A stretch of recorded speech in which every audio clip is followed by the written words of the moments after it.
going to take your brows from this to this. This is going to be a very in-depth tutorial for the brows. So I'm going to start with a brow soap. This one is from e.l.f. It is a clear, soapy consistency, and it holds the brow hairs in place.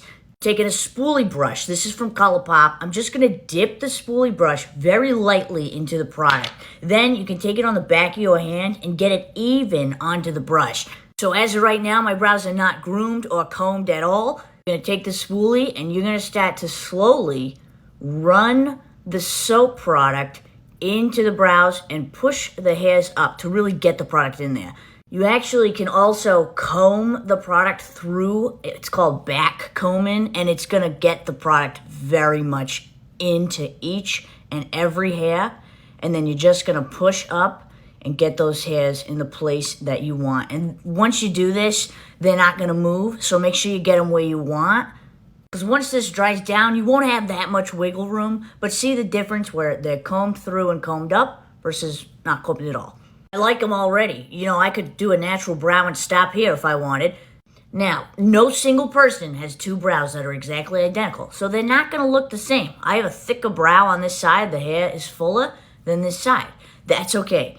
Say give it like 30 seconds to dry.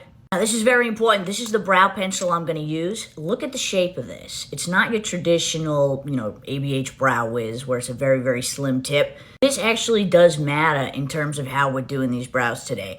Step one with this, we are going to outline the bottom of the brow. This pencil's from Westman Atelier. The reason I like it is because it is so smooth and goes on very easily. So I'm just using a really light hand to start outlining the bottom of the brow, just like this. It does not have to be neat. It'll look something like this. Here's the fun part, and here's why I like the thick tip. You are gonna just take this pencil, and you're gonna start pushing up on your brow hairs and feathering it up. And it's just gonna fill in those brows really nicely. You're just gonna do it on the length of the entire brow. So literally start where you drew your line and begin pushing up. And it is going to fill in those hairs beautifully. And just keep doing it until you are happy with how it looks. Take some concealer. Let's clean it up. With the concealer, we have a beautifully carved out shape.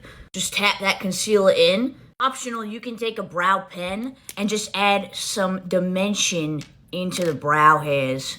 Just give it a little bit of faux hair. It's good, especially if you don't have a lot of brows. And that is it. This is definitely a thicker, fluffier, more dramatic brow. Not for everybody, but I fucking love it. If you want to see something more natural and slim, let me know, and I'll show you a tutorial.